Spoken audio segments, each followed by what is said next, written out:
રાજ્યમાં મેઘરાજાની ત્રીજી ઇનિંગ કદાચ પ્રલય જેવી સ્થિતિ લાવી દે ને તો પણ નવાઈ નહીં લાગે, કારણ કે પરિસ્થિતિ જ કદાચ એવી સર્જાવાની છે એવું હાલ તો જોવા મળી રહ્યું છે.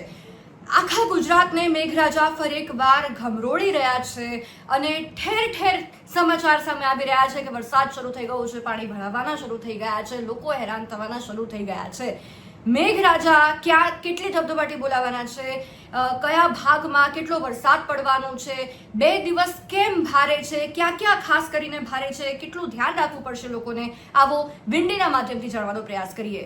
નમસ્કાર, મહામંથન મંતવ્ય ન્યૂઝ સાથે હું છું કશિશ.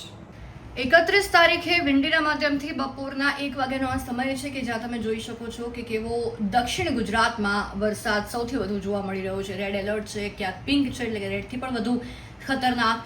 મધ્યમાં પણ તમે જોઈ શકો છો કે અમદાવાદ હોય, ગાંધીનગર, મહેસાણા, વડોદરામાં પણ વધુ વરસાદ અહીંયા કરતા રહેશે. સૌરાષ્ટ્રમાં જે દક્ષિણ ભાગો છે ત્યાં વરસાદ વધુ રહેવાની શક્યતા છે. આ બધા ભાગોમાં એટલો મોરબી ને રાપર ને કચ્છ ને બાજુ ક્યાંય એટલો વરસાદ નથી, રાજકોટ ને બધે.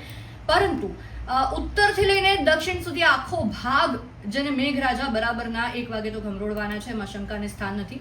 જરાક આપણે આગળ જઈએ, સાંજના 5 વાગ્યાનો સમય જોઈએ તો ઓહો, આ દ્રશ્યો તો ખૂબ જ ખતરનાક છે અને ડરામણા પણ છે, કારણ કે દક્ષિણમાં તો જે હતું એ જ છે, પરંતુ મધ્યમાં પણ રેડ, પિંક, યલો, ગ્રીન બધે આ તમે જુઓ ને. ઉત્તરમાં પણ એવો જ હાલ છે. અહીંયા ઉત્તરમાં આપણે જોઈએ તો મહેસાણા હોય, કડી, આ બધે સિદ્ધપુર, અહીંયા બધે વરસાદી માહોલ જામવાનો છે, નક્કી છે. આ બાજુ ગોધરા, અહીંયા બધે જો તમે જો અહીંયા રેડ રેડ છે. એટલે ન માત્ર ગુજરાત પરંતુ અમુક એવા રાજ્યો, મધ્યપ્રદેશ હોય, રાજસ્થાન હોય, ત્યાં પણ બધે વરસાદી માહોલ જોવા મળવાનો છે. કુલ 18 જેટલા રાજ્યોમાં મેઘરાજાની આગાહી છે, મેઘરાજા વરસવાની આગાહી છે. આપણે રાતના 9 વાગ્યાનો સમય જોઈ રહ્યા છીએ. આ જ પરિસ્થિતિ 5 વાગે પણ હતી અને 9 વાગે પણ આ જ પરિસ્થિતિ જોવા મળશે, જેમાં અમદાવાદ બાજુ તો થોડું ઓછું થશે, પરંતુ વડોદરામાં વધુ ઘાતકી બની શકે છે મેઘરાજા. અને દક્ષિણમાં તો પૂરેપૂરું મેઘરાજાનું વાતાવરણ, મેઘરાજા ઘમરોળવાના જ છે પૂરેપૂરી રીતે દક્ષિણ ગુજરાતને. 1 તારીખનો માહોલ છે. 1 તારીખે પણ સાવચેતી એટલી જ રાખવી પડશે, કારણ કે અમદાવાદમાં તો હવે ધીરે ધીરે પાછું લાલ થઈ ગયું છે, લાલ, પિંક, અને દક્ષિણમાં તો ભરૂચ ને ઓ માય ગોડ, આ પરિસ્થિતિ તો ખૂબ જ ચિંતાજનક છે. ને હવે ડેવલપમેન્ટ એ આવ્યું છે કે કાલે એટલે કે 1 તારીખે કચ્છ અને સૌરાષ્ટ્રમાં પણ મેઘરાજા બરાબરની ધબધબાટી બોલાવાના છે. વરસાદી ઝાપટા ત્યાં પણ પડી શકે છે. રાતના સમયનું આ છે. હવે સવારે આપણે 9 વાગ્યાનો સમય જોતો ઓહો, આ તો ખૂબ જ ખતરનાક પરિસ્થિતિ છે. દક્ષિણમાં થોડું હળવું થયું છે, પરંતુ મધ્ય સૌરાષ્ટ્ર, કચ્છ, ઉત્તરમાં કેટલાક ભાગોમાં મેઘરાજા બરાબરની ધબધબાટી બોલાવશે.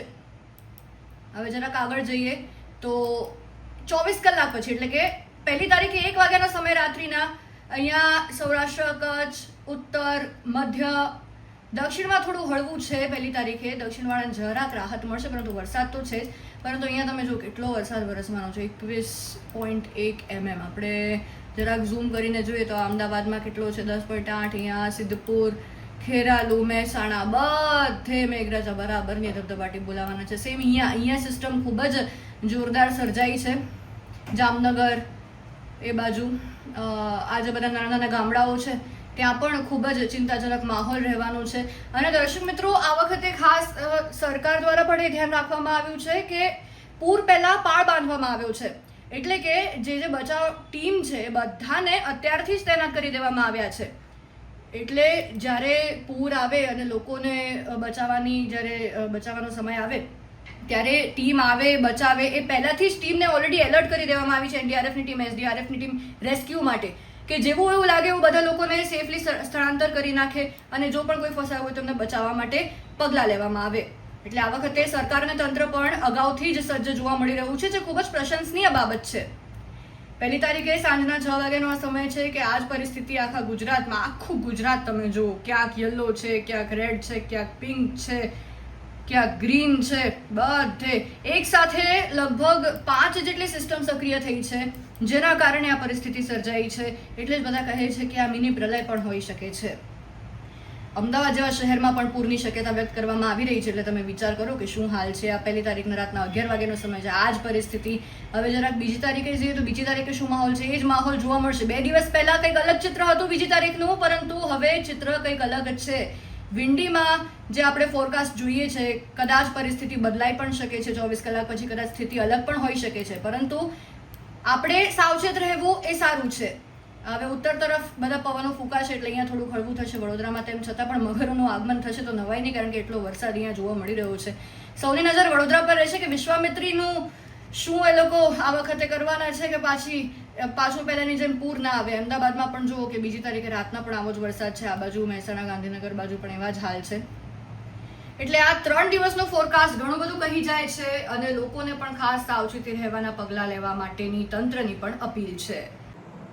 તો દર્શક મિત્રો, આપણે જોયું કે ક્યાં કેટલો કેવો વરસાદ રહેવાનો છે. ખૂબ ભારે છે આ 2 દિવસ. તો અમારી પણ એ જ તમને અપીલ રહેશે કે ખાસ ધ્યાન રાખવું. વરસાદના સમયે જરૂર ના હોય તો બહાર ન નીકળવું, અને જો તમને લાગતું હોય કે પાણી ભરાઈ રહ્યું છે, તમે બહાર હો તો તરત જ ઘર તરફ પ્રયાણ કરવું, નહીંતર ફસાવાની શક્યતા છે, વાહન બગડવાની શક્યતા છે, જીવલેણ પણ આ વરસાદ ઘણા લોકો માટે બની શકે છે. તો મહેરબાની કરીને ધ્યાન રાખજો એવી મહામંથન મંતવ્ય ન્યૂઝની પણ તમને અપીલ છે. આવા જ અવનવા સમાચારની વિડીયો અપડેટ્સ માટે અમારી ચેનલને સબસ્ક્રાઇબ કરવાનું ના ભૂલતા, અને લોકો સુધી આ સમાચાર વધુ ને વધુ પહોંચે તે માટે આ વિડીયો શેર કરી દેજો. નમસ્કાર.